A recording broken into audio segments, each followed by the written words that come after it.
Hello student, मैं दयाशंकर आप सभी का स्वागत करता हूं आपके अपने यूट्यूब चैनल पर। और अगर कोई मेरे यूट्यूब चैनल पे पहली बार है तो सब्सक्राइब करें और शेयर करें जो भी इलेक्ट्रिकल के स्टूडेंट हैं जो जेईएन एग्ज़ाम के लिए प्रिपेयर कर रहे हैं। और आज थोड़ा सा चेंज किया है हमने। अभी तक हम क्या कर रहे थे कि थ्योरी कवर कर रहे थे, और जैसे मैं थ्योरी कवर कर रहा था तो उसमें अराउंड मैं मतलब 100 से ऊपर क्वेश्चन करवा रहा था।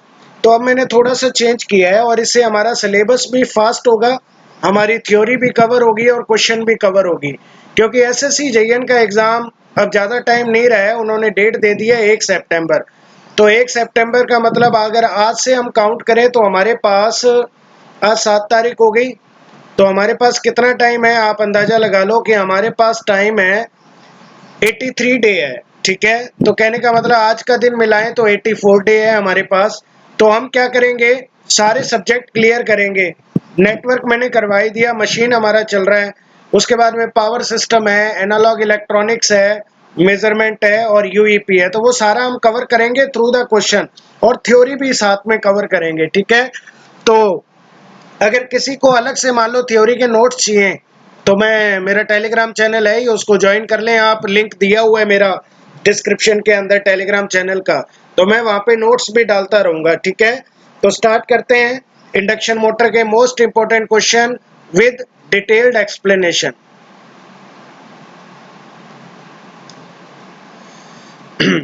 सबसे पहले थ्री फेस इंडक्शन मोटर का एक और नाम भी है और ये कई बार एग्जाम में आया हुआ है कि इसे रोटेटिंग ट्रांसफार्मर कहते हैं। देखो बच्चों, इसको रोटेटिंग ट्रांसफार्मर क्यों कहते हैं? क्योंकि इसमें रोटर होता है, लेकिन स्टैटिक ट्रांसफार्मर में रोटर होता नहीं। और ट्रांसफार्मर रोटर होता है इसलिए रोटेटिंग हो गया। ट्रांसफार्मर इसलिए कहते हैं क्योंकि बच्चों ट्रांसफार्मर और इंडक्शन मोटर का जो प्रिंसिपल है वो सेम है, इसलिए इसको रोटेटिंग ट्रांसफार्मर भी कहते हैं। कई बार एग्जाम में क्वेश्चन आया है। ओके, अब पहला क्वेश्चन है आपके सामने। इन an induction motor, if stator electrical speed is denoted by ns। यहाँ पे एक एक चीज को समझेंगे बच्चों। इलेक्ट्रिकल स्पीड, अब इलेक्ट्रिकल स्पीड क्या है वो जानेंगे। Rotor mechanical speed is denoted by nr। Okay, तो रोटर रोटेट होता है nr स्पीड पे, तो ये ns क्या है देखेंगे अभी। Then what will be the slip. अब देखो बच्चों, हमारा टारगेट क्वेश्चन तो करना ही है, लेकिन प्लस हमें थ्योरी भी जाननी है ना, कि हमारा थ्योरी भी कवर हो। तो पहले तो देखो बच्चों, इस चीज को समझते हैं कि speed is denoted by ns, electrical speed, stator electrical speed. अब एक बात बताओ बच्चों, क्या स्टेटर कभी रोटेट होता है क्या? नहीं होता। इसका मतलब बच्चों ये चीज होती है कि स्टेटर पे जो वाइंडिंग है, ओके, स्टेटर पे जो वाइंडिंग है जब आप उसको सप्लाई दोगे तो उसके अंदर जो फील्ड रोटेट होगा वो आपका किस स्पीड पे रोटेट होगा? ns स्पीड पे। और ns यहाँ पे सिंक्रोनस स्पीड है। समझ गए बात को? तो कहने का मतलब यहाँ पे स्टेटर इलेक्ट्रिकल स्पीड की बात की गई है, तो ये बात की गई है स्टेटर के अंदर रोटेट होने वाला फील्ड, क्योंकि फील्ड रोटेट होगा सिंक्रोनस स्पीड पे, लेकिन रोटर रोटेट नहीं होगा सिंक्रोनस स्पीड पे। समझ गए बात को? उसके बाद में nr दे रखा है, तो nr होता है बच्चों रोटर स्पीड, है ना। अब रोटर तो रोटेट करता ही है, इसका मतलब ये जो nr है ये रोटर की स्पीड है, और ns क्या है? स्टेटर के फील्ड की स्पीड है जो ns स्पीड पे रोटेट हो रहा है। अब बच्चों देखो, हमें निकालना है स्लिप। तो आपने एक चीज सुनी होगी बच्चों, देखो मैं आपको थोड़ा सा समझाता हूँ कि ns और nr एक ही डायरेक्शन में क्यों है। तो इसका एक बहुत बड़ा कारण है बच्चों, क्योंकि जिस डायरेक्शन में आपका फील्ड रोटेट हो रहा है उसी डायरेक्शन में आपका रोटर रोटेट होता है। देखो उदाहरण के तौर पे, जैसे मान लो कि कोई बुलेट ट्रेन आ रही है, सिंपल लॉजिकल तरीके से ऐसे ही बता रहा हूं मैं आपको, और आप खड़े हो प्लेटफॉर्म पे। बुलेट ट्रेन आ रही है, उसकी डायरेक्शन ये है, और वो आ रही है मान लो ns स्पीड पे। ठीक है, ns स्पीड पे आ रही है, आप खड़े हो प्लेटफॉर्म पे। तो मेरे को एक बात बताओ, जब बुलेट स्पीड आपके तरफ से क्रॉस करेगी तो आपके कपड़े या आपकी डायरेक्शन इधर होगी या इधर होगी? पहले ये बताओ। तो कहोगे सर हमारी डायरेक्शन, जिस डायरेक्शन में बुलेट ट्रेन गई है उसी डायरेक्शन में हमारे बाल उड़ेंगे, उसी डायरेक्शन में कपड़े उड़ेंगे। तो सेम वही प्रिंसिपल हमारा यहाँ पे अप्लाई होता है। कैसे?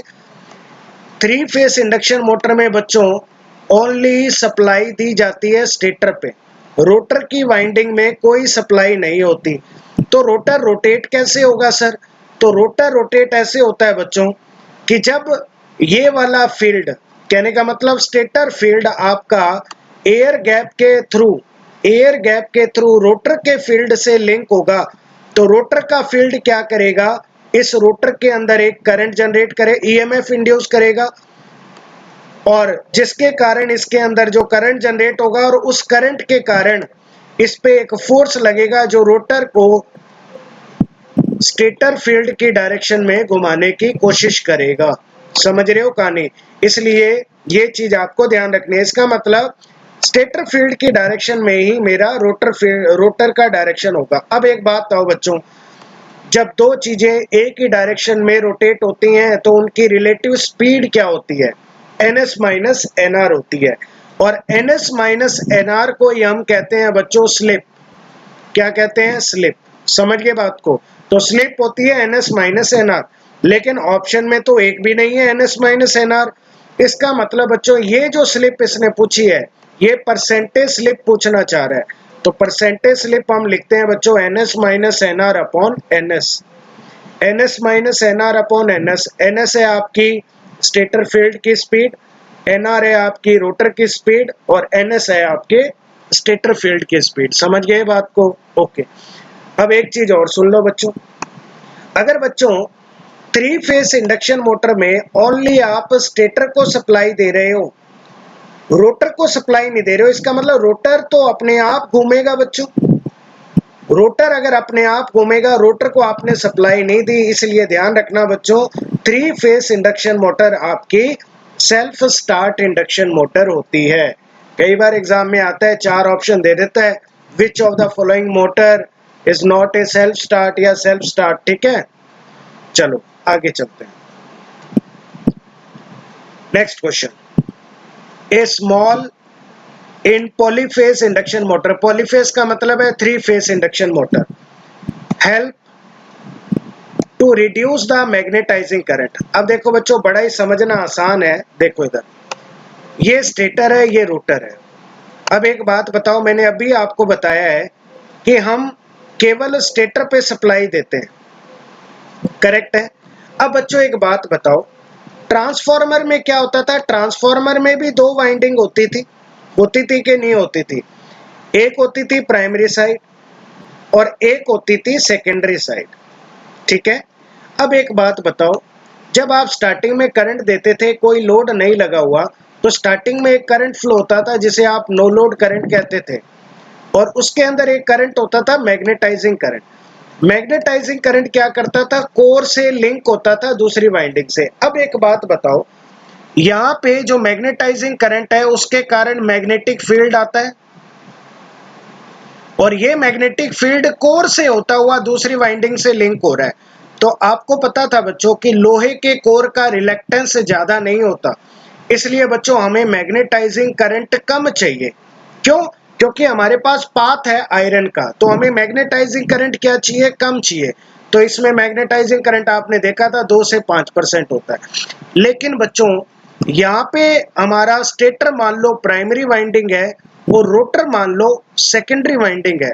तो बच्चों प्राइमरी वाइंडिंग पे आपने सप्लाई दी और सेकेंडरी वाइंडिंग से मेरा फील्ड लिंक करना है, तो बच्चों मेरे को एयर गैप को क्रॉस करना पड़ेगा। क्या करना पड़ेगा? क्रॉस करना पड़ेगा। इसका मतलब बच्चों अगर मैं एयर गैप को ज्यादा रखूंगा तो रिलेक्टेंस ज्यादा होगा, तो मेरे को सप्लाई करंट बढ़ाना पड़ेगा, मतलब मैग्नेटाइजिंग करंट बढ़ाना पड़ेगा। इसलिए ध्यान रखना है आपको एक चीज कि 3 फेस इंडक्शन मोटर का मैग्नेटाइजिंग करंट ट्रांसफार्मर के मैग्नेटाइजिंग करंट से बहुत ज्यादा होता है। और ये कितना ज्यादा होता है मैं आपको बता दूं, ये होता है बच्चों 35 से 45% होता है। मतलब ये फुल लोड करंट का 35 से 45% होता है, और ये बहुत कम होता है, 1 से 2% आपने देखा ही था। समझ गए कहानी? इसका मतलब बच्चों क्वेश्चन हमारा ये कह रहा है कि a small in polyphase induction motor help to reduce magnetizing current. अगर मेरे को मैग्नेटाइजिंग करंट कम देना है तो बच्चों मेरे को एयर गैप कम करना पड़ेगा, क्योंकि बच्चों जितना ज्यादा एयर गैप होगा उतना ही रोटर में मैग्नेटिक करंट आपको इंड्यूस करने के लिए बहुत ज्यादा इनपुट करंट देना पड़ेगा, मतलब ज्यादा मैग्नेटाइजिंग करंट देना पड़ेगा। और अगर मैग्नेटाइजिंग करंट को कम करना है तो सीधी सी बात है, एयर गैप को कम कर दो। समझ गए कहानी? ओके, नेक्स्ट क्वेश्चन देखो, which one of the following equation, भाई कौन सी इक्वेशन है, show the relation between between है ये, between torque slip end voltage. Show the relation between torque slip end voltage for an induction motor if the symbols have their usual meaning। Symbol have their usual meaning का मतलब है जैसे V से हम volt दिखाते हैं, T से torque दिखाते हैं, S से स्लिप दिखाते हैं। तो आप पहले बताओ कौन सा आंसर होगा।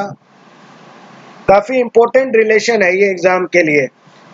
मैं वेरी इंपॉर्टेंट क्वेश्चन लेके आऊंगा बच्चों, और देखना आप जितने मैं क्वेश्चन लेके आऊंगा उसमें सारी थ्योरी भी कवर होगी और आपके सारे क्वेश्चन कवर होंगे जो एग्जाम में आएंगे। और पूरी उम्मीद है 99% है कि जो क्वेश्चन करवाऊंगा उसी क्वेश्चन में से घुमा फिरा के वही क्वेश्चन आएंगे आपके। तो आपने आंसर कर लिया होगा कईयों ने। अब देखो इधर बच्चों, आंसर आएगा torque is a directly proportional to slip into supply voltage square, into supply voltage square. अब देखो बच्चों, ये तो हो गया चलो आंसर, लेकिन अब ये आंसर आया कैसे है और क्या रिलेशन है टॉर्क और स्लिप, ये सब जानते हैं। आओ देखो बच्चों, ये फॉर्मूला पहले रट्टा मारो, एग्जाम में कई बार ये फॉर्मूला ही पूछते हैं। इंडक्शन मोटर के लिए टॉर्क का फॉर्मूला होता है K है कांस्टेंट, F है फ्लक्स, S है स्लिप, E2 क्या है, E2 आपका रोटर के अंदर इंड्यूस्ड ईएमएफ है। E2 क्या है, रोटर के अंदर इंड्यूस्ड ईएमएफ। R2 क्या है, रोटर रेजिस्टेंस, नीचे R2 square S X2 square. तो कहने का मतलब Z2 होता है रोटर इम्पीडेंस, तो रोटर इम्पीडेंस होगा रूट R2 स्क्वायर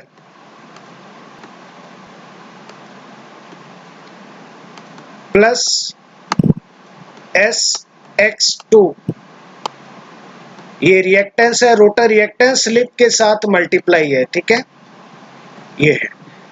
अब देखो इधर हमें जो रिलेशन पूछा है वो तो बताना ही है, प्लस हमें ये फॉर्मूला याद रखना है बच्चों, क्योंकि कुछ क्वेश्चंस हैं जो यहाँ से कवर होते हैं।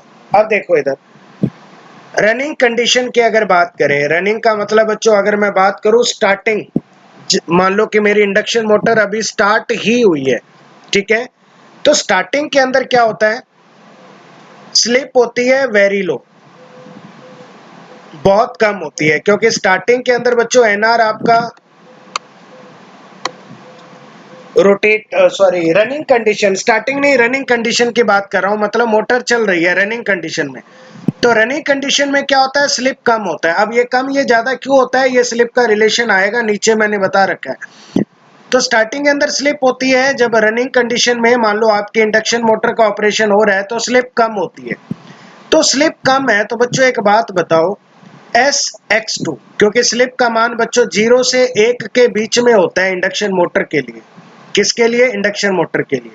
तो 0 से 1 के बीच में बच्चों पॉइंटों में आएगा कोई वैल्यू, और जब पॉइंट की वैल्यू का स्क्वायर करोगे आप तो वो और कम हो जाता है। तो हम यहाँ पे क्या करते हैं बच्चों, ये वाला रिलेशन जो है इसे हम नेग्लिजिबल मानते हैं। क्यों, क्योंकि इसकी वैल्यू हो जाती है बहुत ही कम, तो हम इसे इग्नोर करते हैं। इग्नोर करने के बाद में हमारे पास रिलेशन बचेगा ये, K कांस्टेंट है मैंने हटा दिया, तो हमारे पास आएगा torque is a directly proportional to phi SE2। अब देखो बच्चों इधर इस लाइन को समझो। सबसे पहले एक बात बताओ बच्चों, आपने सप्लाई दी B, सप्लाई से क्या आ गया, फील्ड फ्लक्स आ गया, और फील्ड फ्लक्स जब आपका इससे लिंक हुआ तो E equal to NdΦ/dt, Faraday के लॉ से इसमें क्या इंड्यूस्ड हो गया, EMF हो गया। तो एक चीज बताओ, क्या ये तीनों चीजें एक दूसरे पे डिपेंड नहीं कर रही? क्या डिपेंड कर रही है? क्या सबसे पहले सप्लाई दी, सप्लाई से आपके पास आया field flux, field flux link हुआ आपका रोटर से, रोटर से लिंक हुआ तो उसमें ईएमएफ इंड्यूस हुआ। इसका मतलब ये तीनों चीजें क्या है? एक दूसरे के प्रोपोर्शनल है। प्रोपोर्शनल है तो बच्चों फाई की जगह क्या मैं वी रिप्लेस कर सकता हूं, और E2 की जगह क्या मैं वी रिप्लेस कर सकता हूं? क्या तो मैं दोनों की जगह क्या रिप्लेस कर रहा हूं? वी। और जब मैं वी रिप्लेस करूंगा तो मेरा आएगा बच्चों एस वी टू स्क्वायर, जो रिलेशन हमें पूछा गया था। तो torque is a directly proportional to S V square. अब सुनो इधर बच्चों, एस बराबर 1 का मतलब क्या है भाई? स्लिप 1 है, तो 1 का मतलब होता है बच्चों stand still condition. Stand still का मतलब है कि आपका रोटर रोटेट ही नहीं हो रहा है, ये होती है स्टैंड स्टिल कंडीशन, कि रोटर रोटेट नहीं हो रहा है। मतलब रोटर स्पीड क्या है? 0। अगर रोटर की स्पीड 0 है तो स्लिप होती है 1, क्योंकि स्लिप होता है बच्चों ns माइनस nr। अगर आप nr को 0 रखोगे तो ns बाई ns क्या आएगा? 1। तो एग्जाम में सीधा क्वेश्चन आ जाएगा कि स्टैंड स्टिल कंडीशन कौन सी है? When slip equal to 1, slip equal to 0। तो ध्यान रखना है, slip equal to 1 is called stand still condition. Slip equal to 0, slip equal to 0 का मतलब है बच्चों nr बराबर ns। जब आप nr बराबर ns रखोगे तो स्लिप क्या निकल के आएगी? 0 निकल के आएगी। अब एक चीज सुने बच्चों, इंडक्शन मोटर का अगर ऑपरेशन करवाना है तो स्लिप 0 से 1 के बीच में होनी चाहिए। इसका मतलब 1 पे भी इंडक्शन मोटर ऑपरेशन नहीं होगा क्योंकि nr 0 है, और 0 पे भी इंडक्शन मोटर ऑपरेशन नहीं होगा क्योंकि रोटर की स्पीड सिंक्रोनस स्पीड के बराबर है। आप मेरे को एक चीज बताओ, स्टेटर का फील्ड इस डायरेक्शन में था ns स्पीड पे, सबसे पहले यही आया था स्टेटर पे फील्ड। अब एक बात बताओ भाई, ये मान लो कि बुलेट ट्रेन है इस डायरेक्शन में और ये आप हो, तो भाई बुलेट ट्रेन है उसके अंदर इनपुट है, वो जा रही है इधर, तो वो आप पे झटका लगाएगी, तो क्या आप उसके साथ साथ दौड़ोगे या उसके पीछे दौड़ोगे? तो कहने का मतलब हम उससे थोड़ा सा पीछे दौड़ते हैं, और थोड़ा सा पीछे को आप इंडक्शन मोटर समझोगे, ठीक है? तो कहने का मतलब जो रोटर की स्पीड है वो सिंक्रोनस स्पीड से थोड़ा सा कम होती है इंडक्शन मोटर ऑपरेशन के लिए। लेकिन अगर रोटर की स्पीड सिंक्रोनस स्पीड के बराबर हो गई तो बच्चों रोटर स्पीड भी सिंक्रोनस स्पीड है और स्टेटर स्पीड भी सिंक्रोनस स्पीड है। इसका मतलब ओवरऑल ये ऑपरेशन कहलाता है सिंक्रोनस मोटर का ऑपरेशन।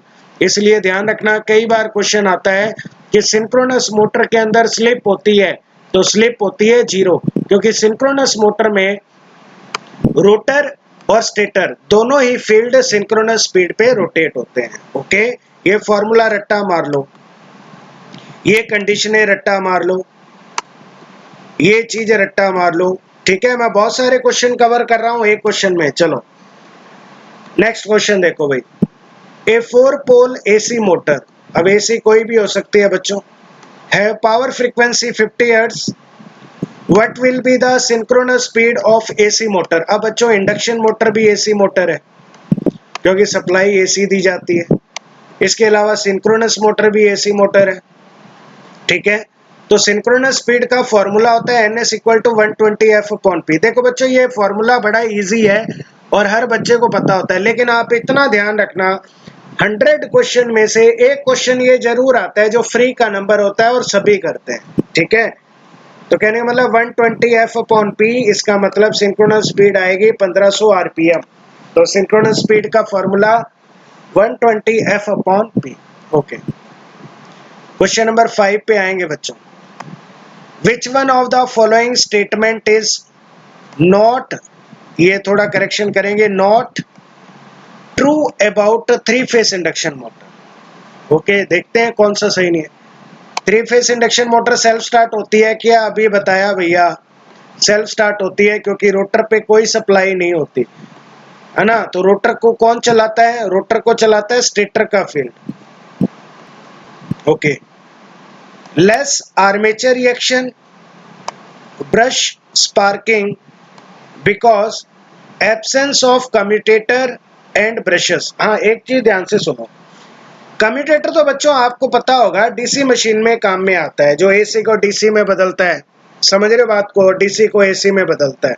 तो इसका मतलब इंडक्शन मोटर में तो कम्यूटेटर होता ही नहीं है। करेक्ट है। इसका मतलब इसमें कम्यूटेटर के अक्रॉस जो आर्मेचर रिएक्शन होता है, आर्मेचर रिएक्शन कम्यूटेटर के अक्रॉस होता है, जो हम डीसी मशीन में कवर करेंगे बच्चों। ठीक है, तो वो कम्यूटेटर तो है नहीं, तो ये होगा ही नहीं, बहुत ही कम है, नेग्लिजिबल है।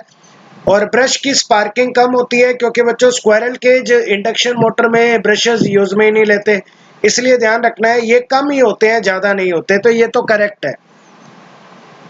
रोबस्ट इन कंस्ट्रक्शन, तो कहने का मतलब कंस्ट्रक्शन इसकी मजबूत होती है, रोबस्ट होती है, ये भी करेक्ट है। Require an external device to start, भाई एक्सटर्नल डिवाइस नहीं होता है, ये सेल्फ स्टार्ट होती है। इसका मतलब बच्चों डी आंसर आएगा इसका, कि डी स्टेटमेंट करेक्ट नहीं है, क्योंकि इसको स्टार्ट करने के लिए भाई अपने आप सेल्फ स्टार्ट है ये, बस एक ही सप्लाई देनी पड़ती है, रोटर को कोई सप्लाई नहीं देते आप, वरना कंफ्यूज हो जाओगे यहाँ पे कि सर ने सप्लाई तो दी थी स्टेटर पे, भैया रोटर को नहीं घुमाया ना मैंने सप्लाई से, इसका मतलब कोई भी एक्सटर्नल चीज नहीं चाहिए हमें। ठीक है, तो require an external device to start, जो कि रॉन्ग है, नहीं चाहिए। ओके, नेक्स्ट देखो, यहाँ पे थोड़ा फॉन्ट छोटा हो गया है क्योंकि एक्सप्लेनेशन बड़ा था, तो पूरा पेज स्कैन करना पड़ा मेरे को। तो देखो जरा इधर, in an induction motor at speed near to NS, कि इंडक्शन मोटर में सिंक्रोनस स्पीड के पास the torque speed and torque slip curve are approximately, तो टॉर्क स्लिप कर्व निकालना है, कुछ नहीं करना बच्चों, ये मैंने फॉर्मूला बोला था, रट्टा मारो, ये फॉर्मूला बहुत जगह काम आएगा, और मैं जितने क्वेश्चन करवाऊंगा इंडक्शन मोटर में आपको इंपॉर्टेंट चीजें सारी याद हो जाएगी। अब देखो जरा इधर, अब एक चीज बताओ बच्चों, हमें तो टॉर्क और स्लिप कैरेक्टरिस्टिक निकालना है। ठीक है, तो हम यहाँ पे ये वाली चीजें मान लेते हैं कांस्टेंट है, कांस्टेंट है, तो हमारे पास स्लिप का रिलेशन आ जाएगा r2 स्क्वायर और sx2 स्क्वायर आ जाएगा, ये रिलेशन हमारे पास आ गया। अब थोड़ा देखो बच्चों, मैं पूरा ग्राफ बना रहा हूं टॉर्क और स्लिप का, और जो क्वेश्चन का आंसर है वो मैं भी एंड में दूंगा। ठीक है, देखो बच्चों, अपने लेते हैं केस वन। केस वन का मतलब है कि s बराबर 0, मान लो स्लिप 0 है। स्लिप 0 का मतलब है कि मेरा रोटर सिंक्रोनस स्पीड पे रोटेट हो रहा है। तो बच्चों आपको पता है कि जब आप इस फॉर्मूले में स्लिप 0 रखोगे, यहाँ पे स्लिप 0 रखोगे तो टॉर्क क्या आएगा, 0। इसका मतलब ये है कि अगर मैं इसका ग्राफ बनाना शुरू करूं, मैंने नीचे बना रखा है लेकिन मैं अलग से समझाने के लिए बना रहा हूं। जब मेरा स्लिप 0 है तो मेरा टॉर्क भी क्या है, ये स्लिप है बच्चों यहाँ पे। ठीक है, तो मेरा टॉर्क भी क्या है, अब देखो इसने बोला है कि टॉर्क स्पीड और टॉर्क स्लिप, ये तो टॉर्क स्लिप का ग्राफ हो गया, तो मैं स्पीड भी दिखा देता हूं। इस स्लिप पे स्पीड क्या है बच्चों, एनआर बराबर एनएस, तो हो गया ना ग्राफ दोनों का एक साथ चल रहा है। एक ही बात है, आप चाहे किसी का बनाओ, लेकिन स्लिप 0 होती है तो आपको पता है स्पीड ये होती है, तो स्पीड दिखाने में भी कोई दिक्कत नहीं है। तो यहाँ पे टॉर्क क्या होगा बच्चों, 0। चलो ये तो बात हो गई। अब देखो आगे, तो ये हो गया यहाँ पे टॉर्क 0, सही है। अब देखो इधर, अब बच्चों मैं मान लूं कि मेरी जो एनआर है वो एनएस है। ठीक है, यहाँ पे मैं मान लेता हूं कि स्लिप मेरी अब की बार कम नहीं है, मतलब 0 नहीं है, 0 नहीं है, इसलिए मैं ये मान लेता हूं बच्चों कि मेरा स्लिप बहुत कम है अब की बार। भाई मैंने 0 से बढ़ाना शुरू किया ना, मैंने बढ़ाना कितने से शुरू किया, 0 से। अब 0 से मैं बढ़ाऊंगा तो बच्चों थोड़ा ही होगा, कहने का मतलब मेरा एनआर एनएस था, लेकिन अब की बार एनआर एनएस से कम है लेकिन इसके बराबर है। बराबर है तो बच्चों एक बात बताओ, स्लिप तो बहुत कम है, स्लिप कम है, तो ये वाली टर्म को मैं इग्नोर कर सकता हूं क्या, इग्नोर कर सकता हूं। अगर मैं इस टर्म को इग्नोर कर दूं तो मेरे पास रिलेशन क्या होगा, torque is directly proportional to S upon r2 square, यही होगा क्या, यही होगा। इसका मतलब ये हुआ कि टॉर्क, आर तो कांस्टेंट है हमारा, तो torque is directly proportional to slip. इसका मतलब अब मेरा जो टॉर्क है जैसे जैसे स्लिप बढ़ेगी बच्चों लीनियरली बढ़ेगा। तो यही क्वेश्चन पूछा है बच्चों कि उसने पूछा है induction motor at a speed near to ns the torque speed या टॉर्क स्लिप कर्व कैसा आएगा। तो बच्चों स्ट्रेट लाइन आएगा। क्या आएगा? स्ट्रेट लाइन आएगा। आंसर हो गया हमारा इन दो कंडीशन में। लेकिन अब पूरा ग्राफ बनाएंगे क्योंकि हमें ग्राफ की जरूरत है बच्चों। अब सुनो इधर, अब बच्चों आप स्लिप और बढ़ाओगे तो इन बिटवीन एक स्लिप आएगी बच्चों, और उस स्लिप को हम बोलते हैं मैक्सिमम टॉर्क स्लिप। तो ये जो पॉइंट है बच्चों, ये पॉइंट है टॉर्क मैक्सिमम का। किसका पॉइंट है? Torque maximum. तो मैक्सिमम टॉर्क की एक कंडीशन होती है जो आपको याद रखना है।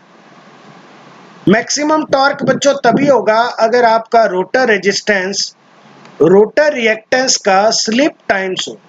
तो आपसे ये क्वेश्चन एग्जाम में पूछा जाएगा बच्चों, ध्यान रखना कि मैक्सिमम टॉर्क कब होता है। मैक्सिमम टॉर्क होता है जब आपका रोटर रेजिस्टेंस जो है वो रोटर रिएक्टेंस का स्लिप टाइम्स हो। समझ गए कहानी? इसका मतलब इस कंडीशन पर जो मेरी स्लिप होगी वो क्या होगी बच्चों? R2/X2। ठीक है। अब बच्चों आप चाहे स्लिप को कितना ही बढ़ाओ, अब आपका टॉर्क बढ़ेगा नहीं। टॉर्क मैक्सिमम आ गया। देखो बच्चों इसके कई नाम है। इसे मैक्सिमम टॉर्क भी कहते हैं, इसे ब्रेकिंग टॉर्क भी कहते हैं, पुल आउट टॉर्क भी कहते हैं। समझ गए कहानी? तो ये कंडीशन याद रखनी है बच्चों। थियोरेटिकली एग्जाम में पूछा जाता है कि मैक्सिमम टॉर्क कंडीशन क्या है? When rotor resistance will be equal to slip times of rotor reactance. Okay okay. अब बच्चों एक बात आओ, अब मैंने स्लिप बढ़ा दी बहुत ज्यादा और मैंने स्लिप धीरे धीरे करके कर दी 1 कर दी। इसका मतलब स्लिप हो गई बहुत ज्यादा। स्लिप ज्यादा हो गई तो आप एक बात आओ, R2 वाली जो टर्म है वो अब की बार इस टर्म के कंपेयर में नेग्लिजिबल होगी, इसलिए मैंने R2 को छोड़ दिया और इसको रख लिया। इसको रखा तो बच्चों नीचे वो मल्टीप्लाई वगैरह किया, S से S कट गया तो नीचे एक S बच गया, तो टॉर्क आ गया मेरा 1/S। इसका मतलब अब मेरा टॉर्क डिक्रीज होना शुरू हो। डिक्रीज होने का मतलब है स्लिप 1 कब होगी बच्चों? स्लिप 1 कब होगी? जब आपका रोटर रुक जाएगा। और इसके बाद भी अगर आप स्पीड बढ़ाते हो, सॉरी स्लिप बढ़ाते हो, तो आपका ये वाला जोन कहलाता है ब्रेकिंग जोन, जो मैंने आगे ग्राफ में बताया होगा बच्चों। ये वाला जोन, क्योंकि बच्चों आप का रोटर रुक चुका है उसके बाद भी आप स्लिप बढ़ा रहे हो, इसका मतलब रोटर आपका ब्रेकिंग मोड में आ जाता है। क्यों? क्योंकि वो वाइब्रेट करने लग जाता है। भाई रोटर रुक गया है और आप और स्लिप बढ़ा रहे हो तो वो ब्रेकिंग मोड में आ जाता है। और स्लिप अगर बच्चों 0 से कम हो जाए और नेगेटिव जोन में आ जाए तो ये होता है जनरेटिंग मोड। इसका मतलब नेगेटिव स्लिप के अंदर जनरेटिंग मोड होता है और 1 से ऊपर ब्रेकिंग मोड होता है, और 0 से 1 के बीच का जो ऑपरेशन होता है वो होता है इंडक्शन मोटर ऑपरेशन। ओके, तो उम्मीद है क्वेश्चन भी समझ आया होगा और इस क्वेश्चन के साथ आपने बहुत सारी थ्योरी भी कवर की। ठीक है, चलो नेक्स्ट। ये जो पॉइंट बता रहा हूं सारे क्वेश्चन है बच्चों। नेक्स्ट देखो, if the rotor resistance in an induction motor is small, कि इंडक्शन मोटर का रोटर रेजिस्टेंस स्मॉल है, मतलब R2 की बात कर रहा है। रोटर करंट विल बी, देखो बच्चों मैंने आपने ट्रांसफार्मर का इक्विवेलेंट सर्किट पढ़ा होगा, तो इसे हम रोटेटिंग ट्रांसफार्मर कहते हैं। तो इक्विवेलेंट सर्किट दोनों का सेम आएगा। ये स्टेटर का सर्किट है, मैंने पूरा सर्किट बना दिया बच्चों। तो हमें स्टेटर के सर्किट से अभी कोई लेना देना नहीं, हमें रोटर करंट निकालना है। रोटर करंट मतलब I2। तो I2 होगा बच्चों रोटर की साइड इंड्यूस्ड ईएमएफ कितना है? E2, और अपॉन में रोटर इंपीडेंस। करेक्ट है। तो V2/Z2, और V2 कितना है बच्चों? स्लिप टाइम्स आएगा SE2, slip times of induced EMF SE2, upon में R2 स्क्वायर SX2 स्क्वायर। अब एक बात बताओ, अगर बच्चों इसने बोला है कि रोटर रेजिस्टेंस कम है तो बच्चों करंट आपका लार्ज होगा। करंट क्या होगा? लार्ज। तो आंसर क्या आ जाएगा? Large.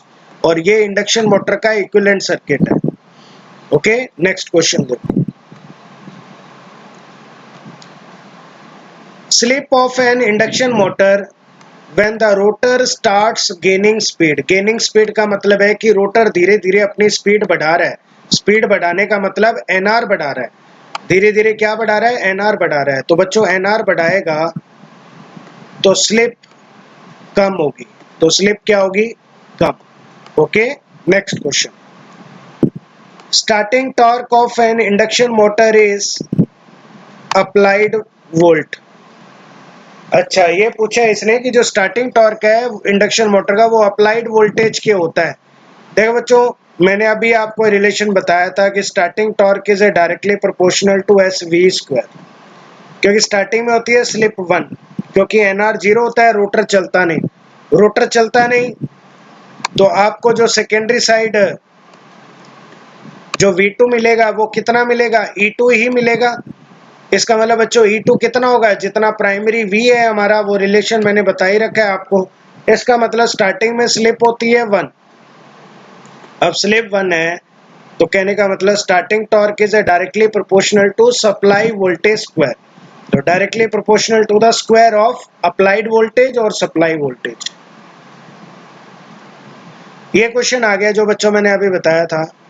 In an induction motor work at generating mode. तो आपको बताना है कि जनरेटिंग मोड व्हेन स्लिप, तो मैंने बता रखा है बच्चों कि ये जो नेगेटिव स्लिप वाला ग्राफ होता है ये दिखाता है जनरेटिंग मोड को, और 0 से 1 के बीच का ग्राफ दिखाता है मोटरिंग मोड को, और 1 से ज्यादा हो जाए स्लिप तो वो दिखाता है ब्रेकिंग मोड। तो ये एग्जाम में ऐसे क्वेश्चन भी आ जाता है, मैच करो। तो देखो, स्लिप अगर 0 से 1 के बीच में है तो इंडक्शन मोटर ऑपरेशन होगा। 1 से कम है मतलब सॉरी 0 से कम है, 0 से कम मतलब नेगेटिव है, तो जनरेटिंग मोड होगा। और स्लिप अगर 1 है, ग्रेटर देन 1 है, तो कौन सा मोड होगा? ब्रेकिंग मोड होगा। ठीक है, ये ऐसा क्वेश्चन मैचिंग के लिए आ जाता है। ओके, तो कहने मतलब induction motor works at the generating mode. Generating mode का मतलब है स्लिप नेगेटिव होगी। इसका मतलब आंसर आएगा डी, क्योंकि मोर देन 1 ब्रेकिंग मोड, 0 से 1, 0 से 1 कौन सा? इंडक्शन मोटर, और 0 से तो कोई नहीं होता, ना इंडक्शन मोटर और ना इंडक्शन जनरेटर। ओके, नेक्स्ट, तो आंसर आएगा इसका डी। नेक्स्ट क्वेश्चन देखो बच्चों। Slip rings and brushes are found in. भाई स्लिप रिंग और ब्रशेस किस में पाई जाती है? वाउंड रोटर के अंदर, स्क्वायरल केज रोटर के अंदर, दोनों के अंदर, और ना तो ए में और ना ही बी में। देखो बच्चों, एक चीज ध्यान से सुनो, आगे क्वेश्चन भी आएंगे। स्क्वायरल केज रोटर के अंदर बच्चों कोई भी ब्रशेस या स्लिप रिंग वगैरह नहीं होती। ये चीज आप ध्यान रखें, क्योंकि बच्चों ब्रशेस और स्लिप रिंग इसलिए नहीं होती क्योंकि वाउंड रोटर के अंदर क्या है, स्टार्टिंग टॉर्क को कंट्रोल किया जा सकता है, कम या ज्यादा कम कर सकते हो आप, सॉरी स्टार्टिंग टॉर्क को आप बढ़ा सकते हो। लेकिन स्क्वायरल केज के अंदर हम टॉर्क को बढ़ा नहीं सकते। स्टार्टिंग टॉर्क को हम क्या है, केवल उसको यूनिफॉर्म बना सकते हैं। ये आगे क्वेश्चन आएगा तब मैं आपको समझाऊंगा कि यूनिफॉर्म कैसे बना सकते हैं, और कई जनों ने पढ़ा हुआ है तो उनको ध्यान होगा। स्क्वायरल केज रोटर के अंदर स्क्वायरल टाइप का एक केज होता है जिसके अंदर रोटर में वाइंडिंग नहीं होती, बार इंस्टॉल किए जाते हैं। क्या होते हैं? बार।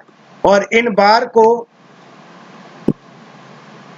एक रिंग होती है कॉपर की जिससे आपस में क्या कर दिया जाता है? शॉर्ट कर दिया जाता है। और ये बार होती है थोड़ी सी इंक्लाइंड होती है। इंक्लाइंड इसलिए होती है बच्चों, एक प्रॉब्लम होती है कॉगिंग की, तो कॉगिंग की प्रॉब्लम को हटाने के लिए करते हैं। तो वो सब मैं आगे जब क्वेश्चन आएगा तब डिस्कस करके समझाऊंगा।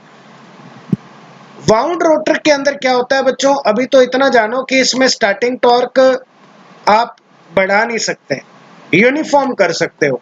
लेकिन बच्चों इसमें स्टार्टिंग टॉर्क बढ़ाया जा सकता है क्योंकि इसमें ऑलरेडी रोटर के पास रेजिस्टेंस लगे होते हैं, और रेजिस्टेंस का कनेक्शन होता है बच्चों आपके ब्रशेस और स्लिप रिंग से। इसलिए ध्यान रखना, ब्रशेस और स्लिप रिंग होती है आपकी वाउंड रोटर के अंदर। और वाउंड का मतलब होता है, देखो बच्चों इसमें क्या होता है, रोटर के अंदर 3 फेस वाइंडिंग नहीं होती, रोटर के सीधे बार होते हैं। और वाउंड का मतलब होता है इसमें रोटर पे 3 फेस वाइंडिंग होती है स्टार डेल्टा, लेकिन इसके अंदर स्टार डेल्टा नहीं होते, इसमें सिर्फ क्या होता है रोटर बार्स होते हैं। ठीक है, ये वाउंड का मतलब होता है। और स्क्वायरल का मतलब पता ही है बच्चों, गिलहरी, और केज का मतलब गिलहरी का जो पिंजरा होता है।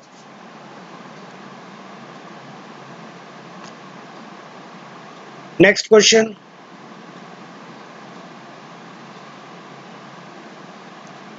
स्लिप रिंग इंडक्शन मोटर पर फेज रोटर रेजिस्टेंस इज 4 ओम।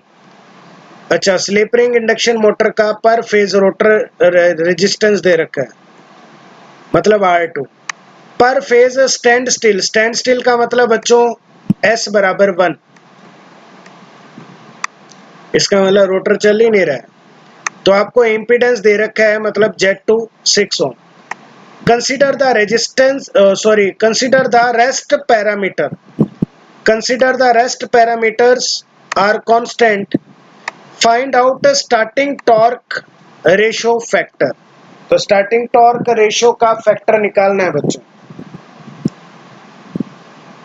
तो यहाँ पे एक चीज ध्यान रखें, फॉर्मूला मैंने बताया था, रट्टा मार लो, ये फॉर्मूला मार लो रट्टा, इसकी हमें जरूरत नहीं है, ये कांस्टेंट है। स्लिप उसने बोल दिया बच्चों स्टैंड स्टिल है, तो ये 1 रख दो, जहां जहां है वहां 1 रख दो।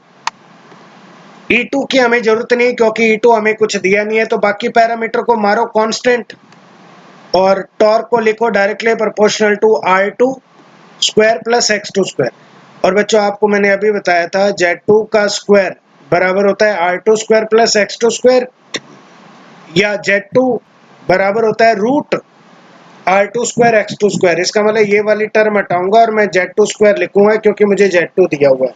अब कुछ नहीं करना बच्चों, R2 और Z2 का वैल्यू रख दो, रख दिया। R2 4 दे रखा है और Z2 आपको 36 दे रखा है, तो जो फैक्टर आएगा रेशियो फैक्टर वो 0.11 आएगा। समझ गए कहानी? Okay, next. ये क्वेश्चन भी किसी न किसी के एग्जाम में आ जाएगा बच्चों, ध्यान रखना यही क्वेश्चन आएंगे, और आप ढंग से इन क्वेश्चन को लगाते हो इंडक्शन मोटर का आपका क्वेश्चन नहीं छूटेगा। ठीक है, ए 4 पोल 50 hertz 415 volt 3 phase induction motor, slip is 5%, 5% या स्लिप दे रखा है 0.05। Okay, find out slip frequency and rotor speed. तो भैया कुछ नहीं करना है, स्लिप का रिलेशन होता है NS minus NR upon NS। तो सबसे पहले हमें तो NS निकालना है, तो NS निकालने का तरीका NS equal to 120F upon P। तो यहाँ से NS आ गया 1500। अब बच्चों कुछ नहीं, इस फॉर्मूले से हम निकालेंगे NR। तो NR बराबर आएगा NS 1 माइनस S। ओके, तो NR आएगा NS 1 माइनस S। तो NR बराबर हो गया आपका, NS आपने निकाला 1500, 1 माइनस S, S आ जाएगा 0.05, NR आ गया 1425 RPM। ठीक है, अब एक चीज नोटिस करो, NS और NR के अंदर बहुत ही बारीकी वाला अंतर होता है। क्या होता है? बारीकी वाला अंतर होता है। तो कहने का मतलब ये है कि NR आपका 3 फेस इंडक्शन मोटर में लगभग बराबर आएगा किसके? NS के। ओके, नेक्स्ट है बच्चों, आपको बोला है कि रोटर फ्रीक्वेंसी निकालो, सॉरी, उसके बाद में आपको बोला है स्लिप फ्रीक्वेंसी निकालो, मतलब रोटर फ्रीक्वेंसी, जो स्लिप जिसके कारण क्रिएट हुई है वो फ्रीक्वेंसी निकालो। तो रोटर फ्रीक्वेंसी निकालनी है, तो ये फॉर्मूला याद करें बच्चों। ठीक है, ये फॉर्मूला याद करें, इंपॉर्टेंट है।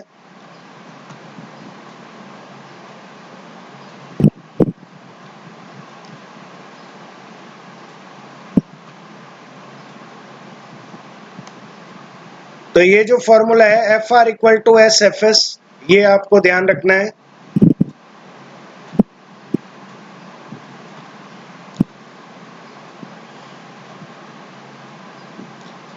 S आपको ने निकाला ही था बच्चों, कितना आया था? 0.05 इंटू 50।